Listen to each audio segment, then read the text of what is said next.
Hello and welcome to the OK Takes podcast. I am Matt, and as always, I'm joined by my fellow capo, Edward.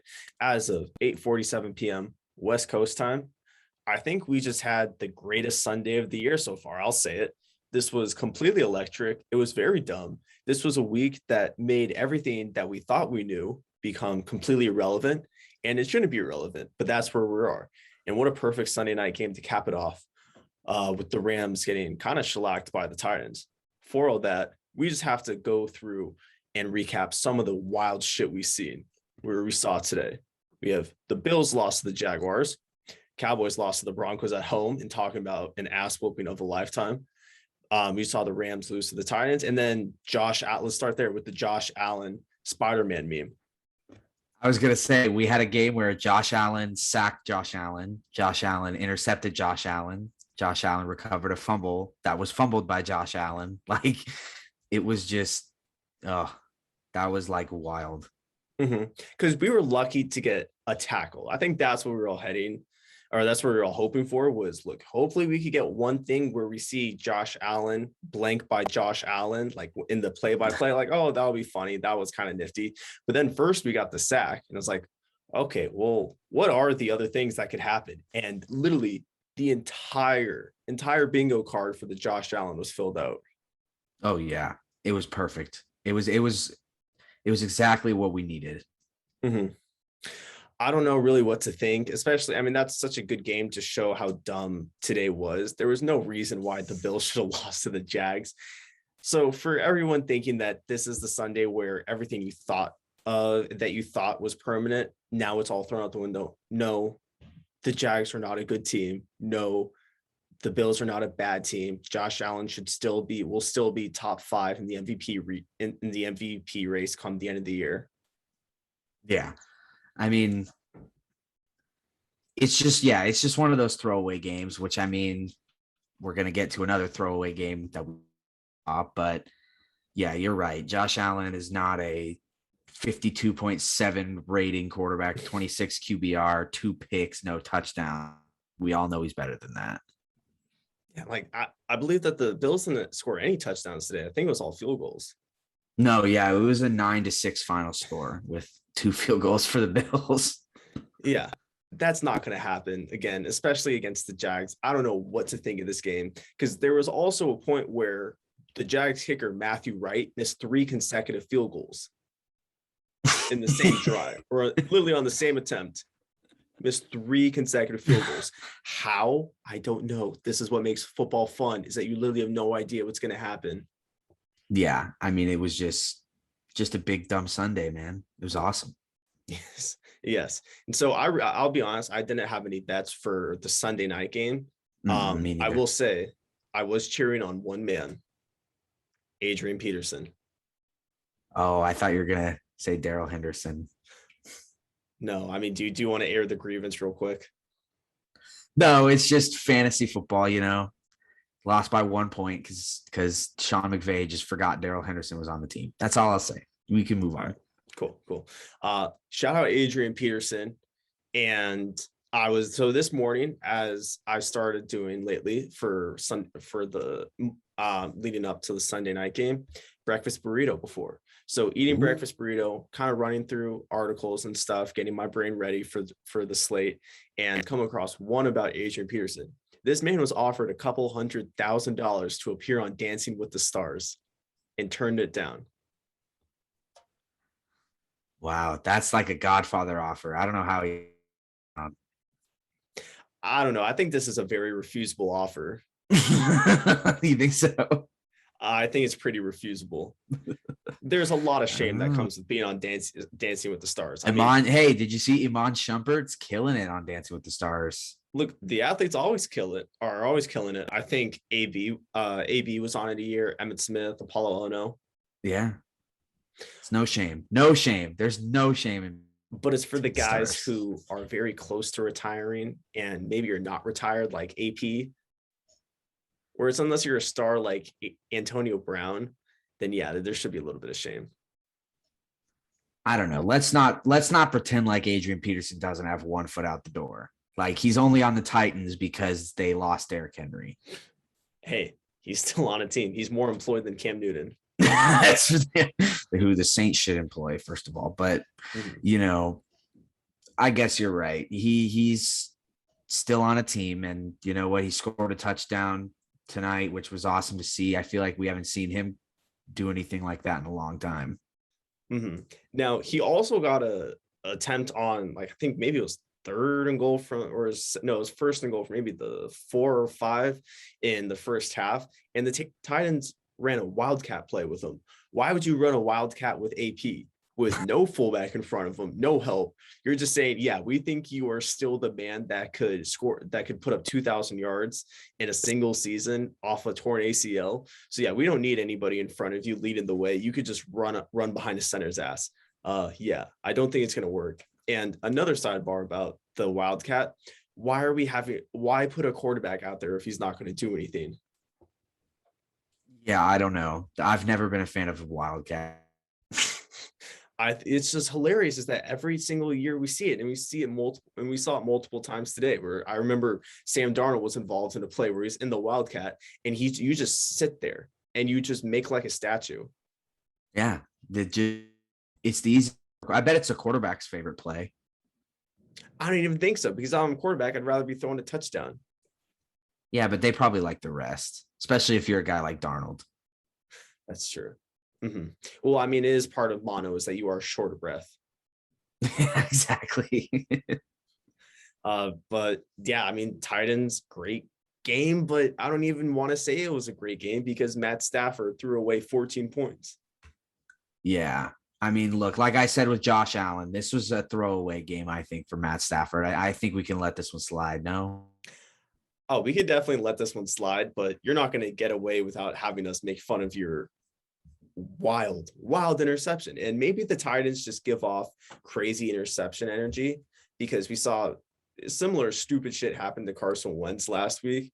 Carson Wentz is in his own category. Matt Stafford's was just kind of dumb and just trying to make so much happen. It was more sad than funny. Like, Carson Wentz was funny.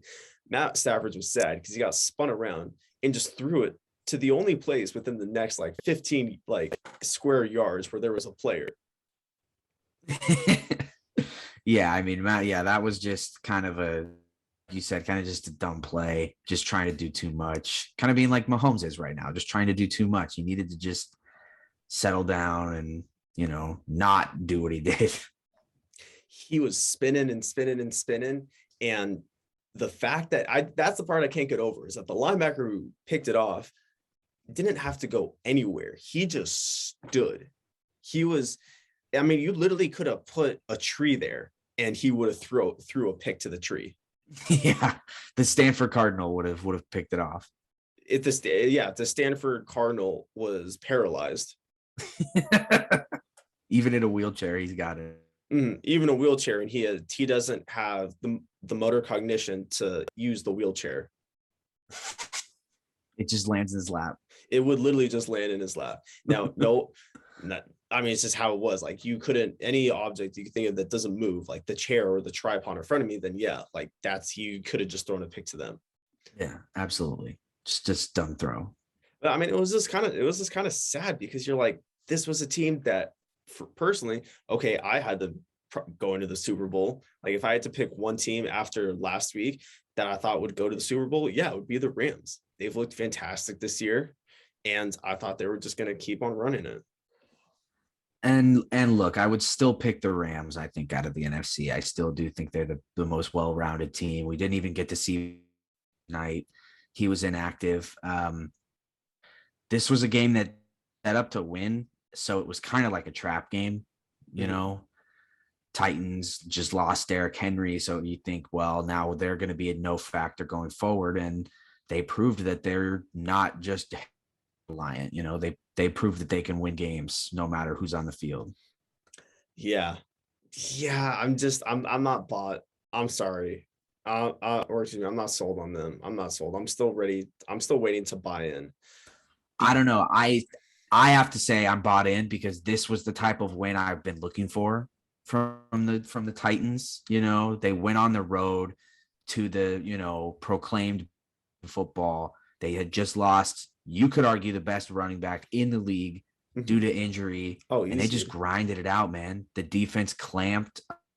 The Rams had 9 points going into that stupid drive at the end of the game where they scored a touchdown after like 20 flags. Like, Yeah, it was very they were ugly. running back by committee. They had 26 rushes and the leading rusher had 10, Adrian Peterson. So it was, this was a good team win by the Titans. This was the win I needed to I don't say know. they can survive without their Turnover. I think I just gotta draw this one up to turnover luck. They got really good turnovers. Really good turnovers. Not to say that the picks that Matt Stafford would have thrown, that those possessions would have ended up in punts, and on those ensuing punts they would have scored. But you just really lucked yourselves in, and it's very easy to buy in on a team that got the turnover luck that they had. I mean, that's fair point to make, but I just think, take how they can only play against what's like, who's playing in front of them. It's not their fault that Matt Stafford makes dumb throws and they capitalized off of it. They could have easily, the Rams defense could have easily gotten stops or held them to 3, but the Titans offense took advantage. The best teams in the league are teams that score touchdowns off of turnovers and not field goals. That's how I've always felt. Like, if you're a good team, you score touchdowns off turnovers. You don't just settle for field goals. No, it's tough. It's tough. But I do have to say, though, the Rams defense, I'm still very happy with how they're playing. I mean, there's no reason to be worried about, yes, they actually had a ton of penalties. This is really bad. Let me see. They ended up But that with, Aaron Donald roughing the yeah. passer penalty that basically won the game for the Titans Mhm. was ridiculous. Yeah, I mean, they ended up with 12 penalties for 115 yards, which is garbage, just absolute garbage. You take away the Aaron Donald, and it's still over 100 yards. But they looked fine. And just imagine this team now with Von Miller. Oh yeah, I still completely think the Rams are going to go to the Super Bowl out of the NFC. But I do also believe that Tennessee is for real and that they can win going forward. Now, can they go to the Super Bowl? I don't think so, but I do think they, like I was saying before the Wi-Fi cut off, sorry. That's on me. It's okay. If anybody wants to be mad, you can shoot me a DM. I do think that the Titans prove to me that they are good enough to make the postseason, to win games down the stretch here and get in, maybe win a game at home. I am going much further than maybe one playoff win. I don't think they can get to the Super Bowl. Well, if you're looking at the division that they're playing in, yeah, I think it would be very disappointing if they don't end up winning the AFC South. You have to be better than the Colts. And right now, it's looking kind of easy to be better than the Colts. You could already rule out the Texans and Jaguars. So, yeah, I mean, it is your division, and you should be relegated to the CFL if you can't win this. Yeah. And I think that they just, I don't know. This was like a prove it game for me. Even with Derrick Henry, this would have been a prove it game for me.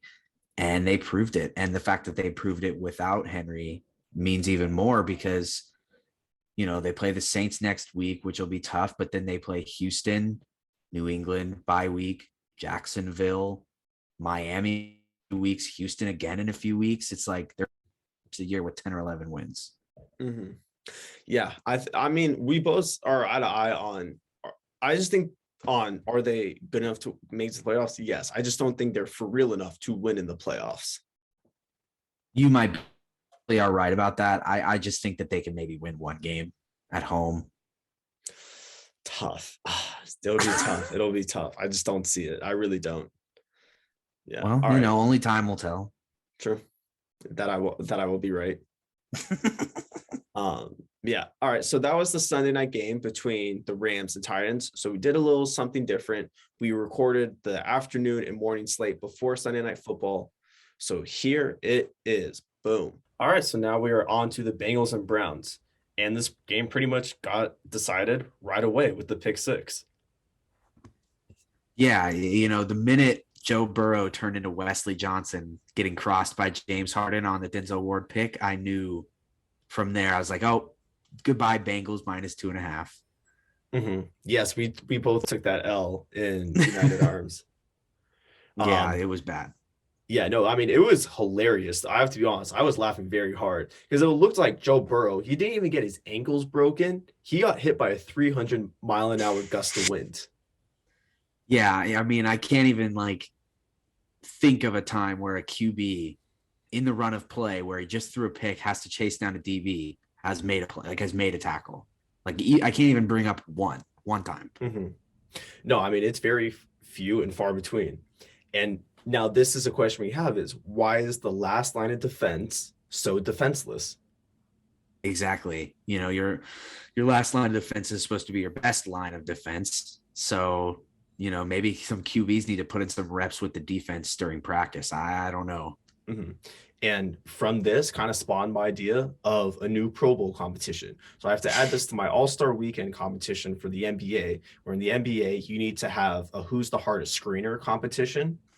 Now, in the football world, in the Pro Bowl world, now what we have to do is have an open field tackling drill between punters, kickers, and QBs, because they're the only guys who have no part of defense who are then forced to play defense very rarely, but in those moments, a tackle could save a lot of the game and possibly make, I mean, that could have been the difference. A 14-point swing. Yeah, you know, it's that would be a really fun addition to an already boring all-star weekend or Pro Bowl weekend, whatever you want to call it. I mean, like having to watch Matt Stafford and Mason Crosby try to make open field tackles, that would be kind of a riot. Mm-hmm. Oh no, it'd be sweet because now like they have the crazy training courses to where it's like an American Ninja Warrior out there and then they're playing dodgeball. No, like we like football because we want to see guys' skulls get crushed. Yeah, exactly. Mm-hmm. So that I mean that is my idea, but I mean talk about one play that really just decided entire game. Because that was it from there. That's a 14-point swing. And the game was never the same. Yeah, and especially that early on, like on your first drive for your first drive of the game where you're moving down the field, for that to result in a pick six is just it's crushing. And we saw it be crushing the rest of the way. I mean, the Bengals never looked in the game the rest of the whole, you know, the whole game. Mhm. And with Denzel Ward on that play, I mean, there was at least because both of us had Bengals -2.5. So there was the joke that Denzel Ward held down on the sprint button too long in Madden. So he was like stumbling, it was already woozy. I think it was the first time I've ever seen a player that wasn't 300 pounds go to the oxygen tank before the second half began. Yeah, it was, yeah, it's just ugly. Mhm. And now this game has also solved the debate that the Browns will just be fine without OBJ. Oh yeah, they don't need him. Mhm. I They mean, it they was really yeah. don't. No, it was very apparent. And will they struggle in games heading forward? Yes, I'm sure. Just like every other offense. I mean, who would have thought that the Chiefs would be putting up 13 points against against the Packers and struggling against the Giants and uh, Mhm. again and again throughout the year? Well, I'm sure that the Browns are going to struggle just as well. They'll have weird games like against I believe they play the Ravens again. They'll play the Ravens and put up like 10 points, maybe even single digits, and everybody will freak out. For the most part, they will be fine. Yeah, they're going to be all right. And if their defense continues to play the way it played today, then they will definitely be fine because of the 12 drives that the Bengals ran, only 3 of them resulted in points. The Bengals had 12 drives and only 3 of them they scored 2 touchdowns and a field goal. And that was it. 3 drives that resulted in points out of the 12 they had today. So if the if the Browns defense continues to play the way they played today and their offense can put up numbers, they're not going to miss OBJ. Mm-hmm. Oh yeah, and Miles Garrett already is putting his name at least on the podium for Defensive Player of the Year. Yeah. Oh yeah. Miles Garrett didn't he have a game where he had like 5 sacks? Mm-hmm. No, he has blink speed. It's like you blink, oh, there it is. Your QB is about to have his ACL torn. He's about to take his helmet off and beat your QB over the head with it. Yeah, exactly. So he's back to being crazy. Now it's looking like Hmm. he's cemented himself as one of the best players of at least this current generation. Um, Oh yeah. as least, yeah, it's there. It's there. Hmm. Yeah, Absolutely. yes, but I want to go back to the conversation about OBJ and Baker and the offense because the offense didn't really need OBJ. It was very clear from the beginning of the season that they're a run heavy team, and all the run is there for when it comes to the passing department is set up the play action. And that's what happened. And early on, Baker was really, really incredible. He went 7 of 8 for 121 yards and had a perfect 158.3 passer rating this week. Yeah. I mean, Or excuse me, in that span, not this week, but right. in those 8 Right. passes. Yeah. Yeah. Um, it just shows that Baker's one of those QBs where as long as he has competent receivers, like as long as he has a guy like Jarvis Landry, or like, we saw, what's his name? Is it Donovan Peoples? Yeah, Is that the guy? Donovan As long as Peoples Jones. he has guys like that, and when he's clicking, and Mm-hmm. he's gonna be able to carry the team. And when Nick Chubb's running the way he was running, they don't necessarily need that big receiver, that big name in OBJ. They can make it work with the guys they have. Yeah, I think he's good when he has receivers that aren't ready to kill him and have constant backlash when they don't get the ball. When they're like, yeah, when you have an uh, offense like the Browns and when you have the strengths that they do, yeah, you're probably not going to get 8 to 10 catches a game that you would get on another team because that's the way the offense is set up and it works. This offense works.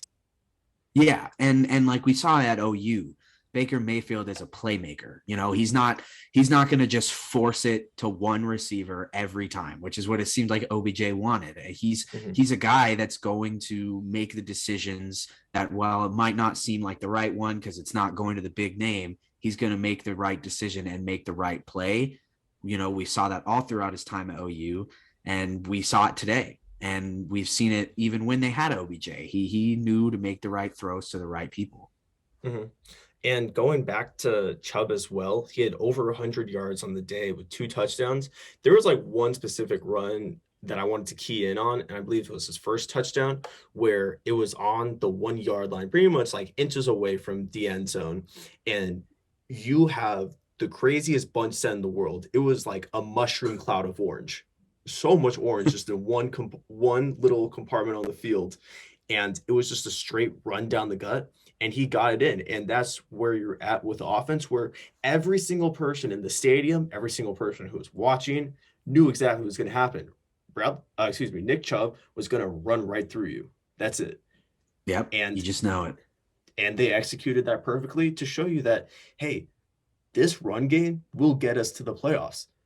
And we'll like maybe even fuck around and win a game in the playoffs.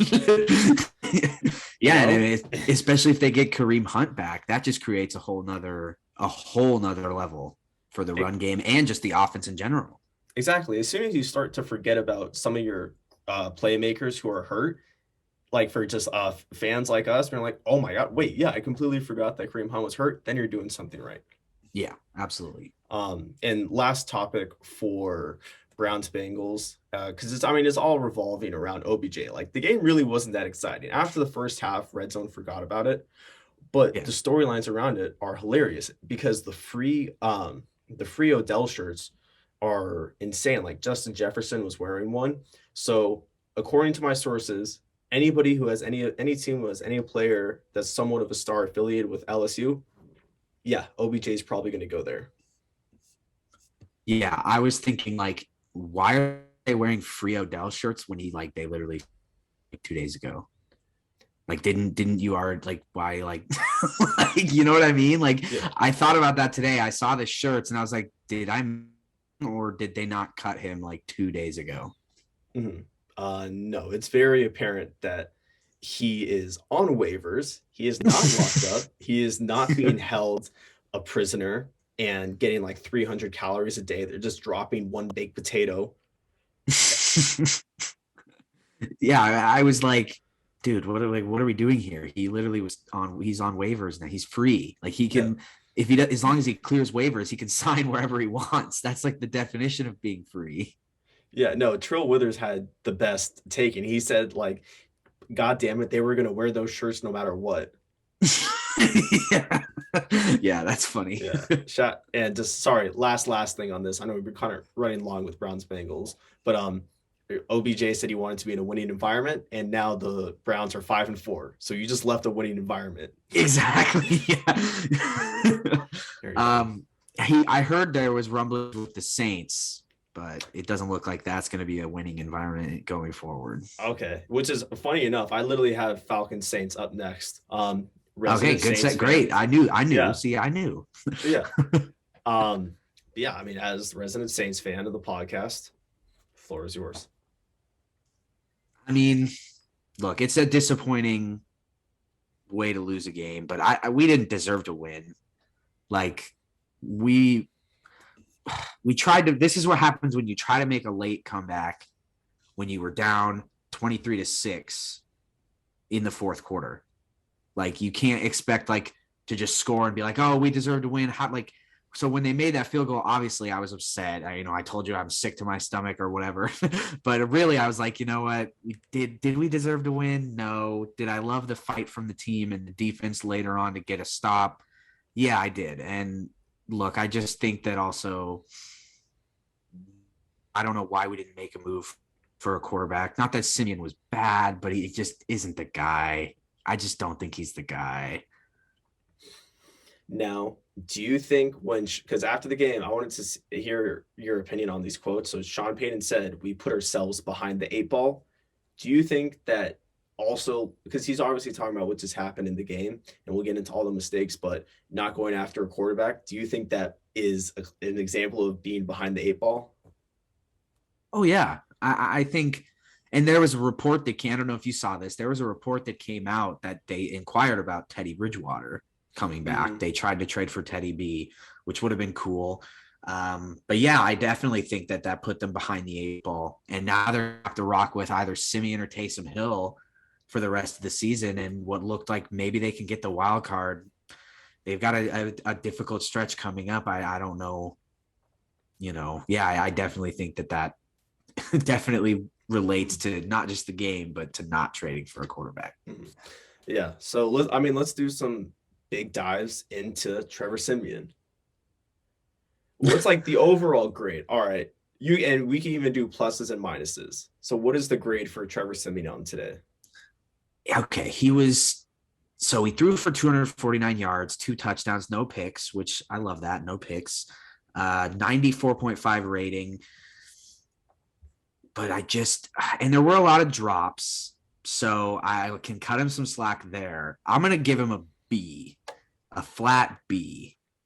Now, actually, okay, now I have to dive further. So is it an 84 or an 86? 84. Okay. Closer to than a B plus. But maybe that's just me. Wait, closer to a B plus? No, closer to a B minus than a B plus. Okay. He's an 84. Because isn't a B plus like 87? Yeah. Okay, yeah. Sorry. Closer to a B minus than a B plus. But maybe I'm just getting in my own head because, I just am mad that they didn't trade for someone. And look, if he puts up these numbers every week, those are winnable. Like those are numbers that can win you games. So maybe I'm kind of just, I don't know. What did you think? Okay. Someone who's not biased, you might have a better answer than me. I'll be honest. Your grade was higher than mine because I would put him at an 83. So on the border of B and B minus, I think I would have him on B minus, but as close as you could get to a B. And I didn't hate what he did today. I was watching a lot of the game because it was on Red Zone constantly, and I looked at it through I was watching it and thinking this is a guy who could scrape together a couple wins. I think, what are the expectations? Every team, when you lose your starting quarterback, the expectations drop dramatically. So now you have to, especially in the division you're in, you're going to have to be better than the Bucs. That's a lot to ask for. That's a lot. I know you guys beat them last week, but I think this is a wild card team. I think with Trevor Siemian, you could get to the wild card. However, I do agree with you on the point that, yes, there was tons and tons of drops. My point on what I think about that is that Jameis Winston throws a much more catchable spiral. Yeah, yeah, and I mean I agree, but also it's like in the first half, they couldn't move the ball. 7 plays, 30 yards, punt. 9 plays, 30 yards, punt. 6 plays, 29 yards, turnover on downs. 3 plays, negative 2 yards, punt. And then, so, okay, that's my next point, is that some of the play calling was garbage. I mean, the fact that Kamara only ended up with 13 carries, Ingram only had 9 carries, those guys are supposed to combine for 35 at least. You're supposed to take a lot of pressure off Simeon. And I know you got behind early, but it wasn't a crazy enough deficit to where you're like, well, I guess, I mean, kind of like the Bengals or Browns game, where if we don't start heaving it, then we're not going to win this game. No, they were very close. But part that will kill me, that I will never be able to get over from this game, that I'll remember for the rest of my life about Sean Payton, Kamara didn't get his first reception until 10 minutes left in the third quarter. Yeah, that can't happen. Like, we all know how much of a threat he is, not just on the ground, but in the passing game. Like, you could argue, I mean, I don't even think it's an argument. He's their best weapon in the passing game and in the running game. So for him not to get a touch in the air until, like you said, 10 minutes into the third quarter. Yeah. Some questionable play calling from Sean Payton. And I defend Sean Payton to the death. I think he could have been coach of the year these last few years with some of the teams they were putting out there with a 40-year-old Drew Brees, and they were still rattling off 10, 11 wins. And if they make the playoffs this year, I do think he could deserve it. But yeah, he made some questionable calls today. It's one of those things where you look in the box score and you don't even have to watch them. Like, watching the game matches the box score, because Kamara has to be getting at least 20, 25. I mean, just 40 throws from Trevor. That's not what you wanted. It just is very bizarre to me. And then, so funny enough, on that same pass that we were just talking on that same play where Kamara caught a pass, went for 19 yards, and that was the longest play of the game for the Saints up until that point. Yeah, I mean, like I said, they just couldn't move the ball, and for Kamara, it's like they couldn't move the ball, and so for Kamara and Ingram to combine for only 31 touches is like, gee, I wonder why we couldn't move the ball. Like, those guys that are supposed to be our go-to guys that are supposed to help us move the ball. I'm speaking it like you're a Saints fan, that are supposed to help us move the ball, aren't getting the ball. So it's like, 31 touches is usually what Kamara gets by himself, not what Kamara and Ingram combine for. You know what I mean? Yeah. So it's like, that's exactly, it's like you said, if you just read the box score, it's one of those rare games where the box score kind of lays it all out there for you. Yeah. Yeah. And then there's the other side of the game, which is looking at the Falcons. Holy shit. And because they almost blew this thing. Like, we can't forget that the Saints made this a game, and not even a game. They had a lead in the fourth quarter. The Falcons were winning 24-6 with 10 minutes and 40 seconds left in the fourth quarter. And now they were losing with a minute left to play. God, you got to think Atlanta fans were like, man, we can't just have 1 week. Like, our team just won the World Series. We can't celebrate for 1 week. Hilarious quote by Cordero Patterson. We have to stop giving people heart attacks. Yeah, I think so too. That's as honest and as blunt as it gets. Yeah, that's pretty much Atlanta sports in a nutshell. Because even with 5 minutes left before Simeon threw a touchdown that made it a 1-possession game, the Saints were given a 13% win probability. Okay, if the Falcons have a lead in the fourth quarter, then you always put them at a 1 per. They have a higher probability of winning when they're losing. Yeah, I was going to say, if the Falcons have a lead in the fourth quarter, you should probably put the probability, honestly, at like 50-50. Because how many times have we seen like the classic meter going up and down where it's completely down? There's no chance the team could come back. It's even like below. It's as low as it could get. And then within 2 seconds, boom, it shoots up. Straight up. Shot with a defibrillator. Yeah, I mean, the Falcons are just the pros of that. Like, they're like, if you want to win probability map on like ESPN, just go to like the most recent Falcons game. Yeah. And then lastly, two sidebars. One sidebar, Cordero Patterson is now the Swiss Army knife poster boy. He has snatched that from Taysom. He's really good. He had the play that pretty much set up the winning field goal at the end that just I know is going to haunt Saints fans for the rest of the year. Yeah, if they aren't able to get into the playoffs, they're probably going to look back at this game. But Mina Kimes had a funny tweet where she said, now with Cordero Patterson, she said like Patterson and Young Ho Koo, the Falcons have the two best players in football, or something along those lines. Yeah, I saw that. And I'm like, you know what? That's mm-hmm. Can't argue that. Mm-hmm. And then my last sidebar for this game, Russell Gage tried to hurdle someone who was standing straight up. Yeah, he accidentally hit Y too quick. Like he hit the hurdle button like immediately after he caught the pass. Mm-hmm. I've never seen anyone try and do that, and it was like he was trying to poster him in a dunk contest. Yeah, I think he forgot what's. I think for a minute he thought he was on the Hawks. Honestly, would not surprise me. They're both birds. Yeah, I can see how he would mix them up. Mm-hmm. All right, and then now we have Raiders versus Giants. Okay, respect the Giants defense. It's about time. Let's go. Giants money line. Yes. Also, good pick from you, though. Shout out to Derek Carr for fumbling on the last drive of the game. Save Raiders money line. Giants money line, sorry. Mm-hmm. Yeah, let's start there with Derek Carr. First, toupee gate. He has a toupee, right? Oh, absolutely. It has to be. It's like George Costanza. I know you tweeted it out. Because I was waiting to see all right, I don't want to be too mean to Derek Carr. He's been through a lot. But as far as if it's a toupee or not, this is my definition of toupee. In pictures, at least, when you can't see it in person, if you could physically pick it up and put it down like it's a helmet, it's a toupee. Yeah. I think Derek Carr definitely, he'll never admit it, but I think we all know.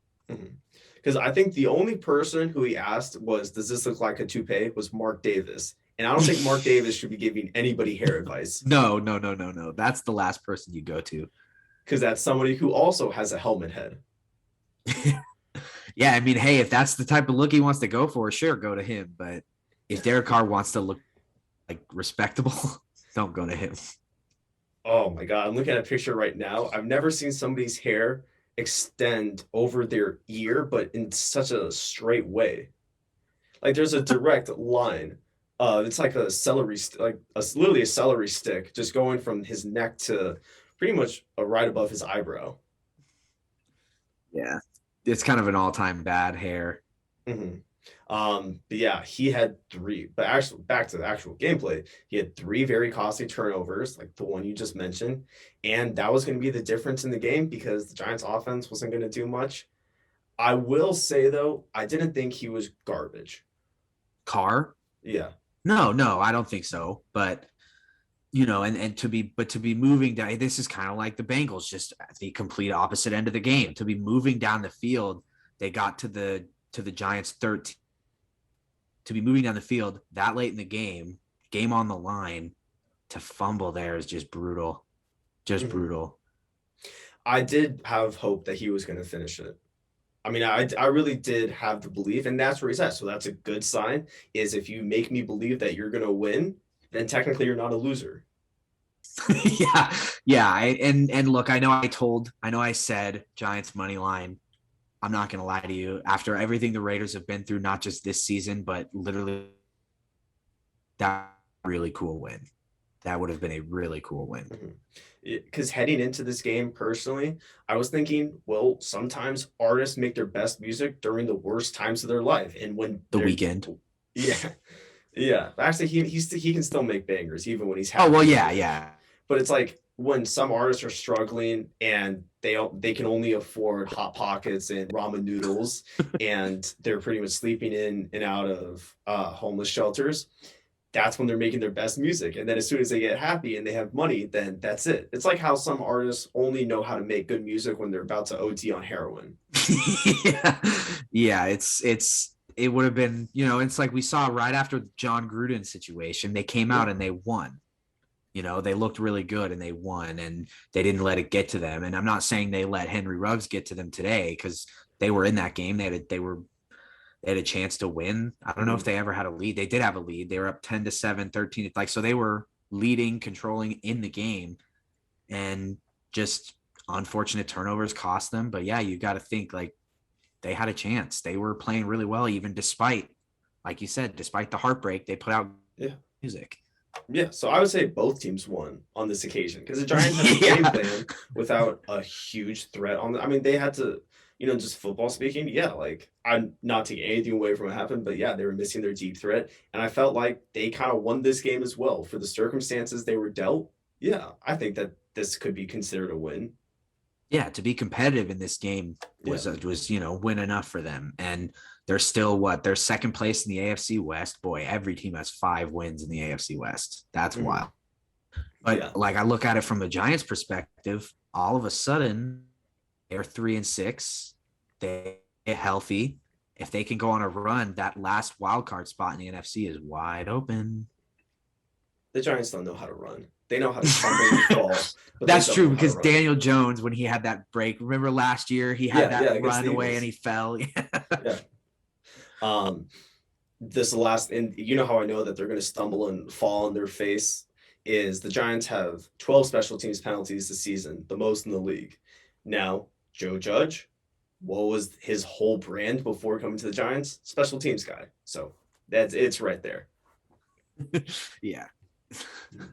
All right, and now we have Texans, Dolphins. That lives up to the hype. I thought that was the only, I will say your take was a little wrong, because because you compared it to bad Big 12 football, it was bad football, but I felt like it was more action football because there wasn't many points. Right, and there were 5 picks combined between the two quarterbacks. But however, so shout out to the no points, because you gave me one of my only winning picks of the day. You're welcome. I the under. This game had under written all over it. When 2-1-7 teams come, like, the perfect situation for this game would have been a tie, and the under still hits. Like 2-1-7 teams, like say the final score was 17-17 and they tied in overtime, that would have been the perfect scenario for this. It would have been very funny that you get like first drive of overtime, interception or fumble, where it's still like maybe between the 20 and 40 yard line, and then the team that gets the turnover, their kicker, they go 3 and out, and then their kicker misses. Yeah, we needed that. That was the only thing this game didn't provide. That was the only thing left on the bingo card. Exactly. But we pretty much had everything else besides points, or besides like the points and very stupid points, and then overtime, because we had 9 combined turnovers. Yeah, that's awesome. That's awesome. All right, and we have what could be the interception of the year. I don't know. I feel like Carson Wentz might have had his spot taken. I think I'm here to say that. I don't know. I think Wentz still takes the cake for me. I think, okay, it takes the cake because of the circumstance of the game and the heat of the moment of how that game completely flipped. But we have Tyrod Taylor just jogging to the sideline and ready to throw the ball away. And he throws it away, but it was a lob. Like, he was literally trying to make a free throw. Then Jerome Baker on the Dolphins, who's out of bounds at the moment, notices it. And before the ball is thrown, like, you can see him like jogging away. All of a sudden, Tyrod Taylor throws it. He established himself back in bounds and gets the pick. Yeah, no, it has its place, but I still just think that when a guy like Carson Wentz makes a throw like that, where he's lobs his hands, like, it's bad. But this was still bad, and maybe I'll change my mind, but I don't know, man. And it's Tyrod. Like, come on, what do we expect from Tyrod Taylor? But he didn't have his lung punctured. Yeah, I guess. I guess. He was able to breathe. A breathing Tyrod is usually better than a lot of tech quarterbacks a lot of other performances from Texans quarterbacks we've seen in the past. Trevor Siemian, former Texan. Are you kidding me? You don't remember Trevor Siemian on the Texans? Or am I just being an idiot? Hold on. I thought that's where he made like a name for himself. No, it was the Broncos. I swear he was on the Texans. Okay. Am I going crazy? I think you might be. All right. Trevor Siemian was on. Yeah. All right. Kind of going. That was a oof. He was Hold on the on. Broncos, Okay. Jets, and New Orleans. I'm on it. I'm not on Pro Football Oh, Reference. no, I believe you. I'm just who am I thinking of? I don't know. Case Keenum, Ryan Fitzpatrick, TJ Yates, Brock Ryan Mallett. Osweiler. No, Brock Okay, Osweiler. That's there who we I was go. thinking Who of. was That's who also on the Broncos. yeah, So okay. that makes That's probably sense. where I got. Yeah, okay. Yeah. I think the difference in height between them is about 7 inches. Yeah, probably, roughly. So also the difference between Tyrod and all the other guys who played for the Yeah, short king. yeah. No, I meant in the other department. Okay. Man, I'm clueless tonight. Anyways, um, I have nothing to say about the Texans. I feel really bad. Honestly, I feel bad for Tyrod, not Tyrod, Tyrod Taylor. Rod, yeah. Because playing behind the Texans O line sucks. So I saw a tweet today from the Daily Express. Man gets eaten by piranhas after drowning in lake while escaping bee attack. It's like, okay, that's pretty much. Originally, I said it was Trevor Lawrence playing the Jags. I think today was much more fitting after watching the Texans. That yeah, that's what Tyrod Taylor has to go through. Yeah, that kind of sums it up. I feel horrible for him. I feel horrible because I like watching Tyrod. He's always the guy that could get you to the wild card, then lose the wild card, or get you to 2 games before reaching the wild card. Yeah, but right now he just I don't know. He looks like he's gonna be winning it. Like, are the Texans gonna win another game? Like, let's be honest. Yeah. Let me find a win for the Texans. I don't know if it's out there. Because they've been so bad. Okay, I can find you one right now. They play the Jets in 2 weeks from now. They play the Jets on Thanksgiving. Oh God, what is that? The morning game? Yeah. Let me see. Or excuse me, no, they play on the Sunday. No, so they play on Thanksgiving week, but on the Sunday, not Thanksgiving Day. So they have the Jets, then they have the Jaguars again December 19th. And they beat the Jaguars, so they could beat them twice. And that's about it. Because they play Titans, Colts, Seahawks, Chargers, 49ers. Yeah, so that's not great. Okay, but we found them a win. We did 2-15, 3-14. Well, who's counting? Fair, very fair. And then let's get into Chargers Eagles. So I was wrong. Justin Herbert's not taking a step back. Yeah, no, not at all. Yeah, you were. I don't know why. I like finding 1 or 2 QBs a year where if I could guess right on them, and I could say they're bad and guess right that they will be bad, then I feel like Einstein. I just have to say one thing, and then we'll get into the game. But there's no worse feeling than going against a quarterback who is cooking like Herbert was in fantasy football. And I know you're a former fantasy football player. You know that feeling. I had to go up against Justin Herbert this week, and it was like every time I looked, he added another like 10 points to his score, and he finished close to 40. So I was like, are you fucking, especially when my quarterback, Patrick Mahomes, was at like 10 points. Yeah. I mean, do you want to say, I mean, I don't really have much for this game. So if you want to give your fantasy grievances, or especially to Pat Mahomes, because we can talk about Pat Mahomes, and it's bad to watch. It's a bad. I've had this. I don't want to really I don't need to get too much into fantasy other than like fuck Patrick Mahomes and Tyreek Hill, but I've been saying, and you can, I mean, when would you ever do this? But you can ask my friends. I think Mahomes is hurt, and I think that the Chiefs are covering it up. Okay, I don't disagree with that take. I can kind of see that in some of the way, because I mean but we've been hearing that a lot throughout the years, that he's not as mobile, he can't throw on the run as much, and that's what made him so great during 2018, 2019. Yeah, and I have to give props to Peyton and Eli and to Troy Aikman just tonight. Peyton and Eli last week, they pointed it out. There was a run. I don't know if you remember. There was a run where Mahomes took it himself and he ran out of bounds. And when he when he was out of bounds and he was in like the area where the Giants players were, he started jumping. Like he looked like he was trying to like, kind of get something out of his ankle, rolled it, and he was like jumping really weird. And then Peyton and Eli said immediately, they were like, he looked like he hurt himself there. Like, and they were talking about it. And then today, Troy Aikman said, like, these are like, there was a bomb to Hill that he missed. And they were like, these are plays that 2 years ago they didn't miss. And they're just missing them all of a sudden this season. Because there has to be a variable there to make a miss. And I think the variable is an injury. Yeah. I think I've been saying this since the Chargers went in there and beat them. I was like, Patrick Mahomes just doesn't look himself. And I think he's hurt. And I think they're not revealing that, or they're kind of downplaying it, Yeah. Yeah. But then going back to, so we had our Pat Mahomes, that was talking Patrick Mahomes. Yeah, that was a nice little.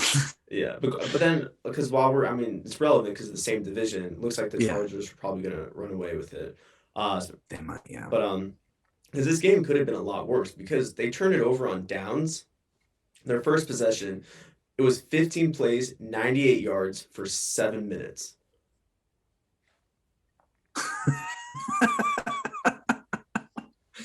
Yeah, that's like, because I had Eagles money line, so it was very frustrating so I was very happy at the time, frustrating to get that loss, but it was like, yeah, I mean, you're kind of playing on borrowed time when when a team drives to the inch-yard line and doesn't score. Yeah, they went from like the 2 to the 1 or the 1 to the 1, and they didn't score. And I mean, Scott Hansen pointed it out on Red Zone. I don't know if you were watching Red Zone at that time, but he was like, not often do you see a team go from the 1 to the 1 and not score any points like at all. And so now we kind of have a weird thing. It's like, how do we feel about the Eagles defense after today?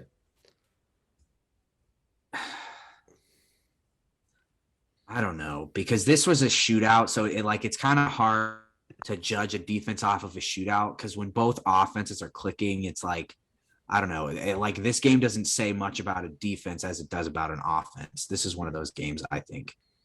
Yeah, it's really hard to tell with the Eagles team because they have played some pretty modest to good defense to good offense this year, and like they gave up 33 to the Raiders, 28 to the Buccaneers, they gave up 42 to the Chiefs, and then 41 to Dallas. So they have given up a lot, but then they've also had games where they gave up 6 to the Falcons, 18 to the Panthers, and then like last week when they gave up a sole touchdown in garbage time, it was pretty much a shutout against the Lions. So I just don't know, because I feel like they might have some under energy. It's kind of hard to tell, but I don't think their defense is good enough to where you could win games with Jalen Hurts. No, I don't think so either. And I think, but I do think that going forward, him and Devontae Smith are going to be like one of the deadliest QB. They give off like, I don't know. They give off like Tyreek and Mahomes vibes. They give off like Rodgers and Adams vibes. They give off like. Okay, so you're saying that they're literally going to have the best connection in the league. That's pretty much what you're saying. I think in the future they could. Now, okay, how many? If you're willing to make a bet where you have to chop off a thing or two, not even that's too extreme, but like, would you put money on it? Put money on it, yeah. I'm confident in the Alabama connection.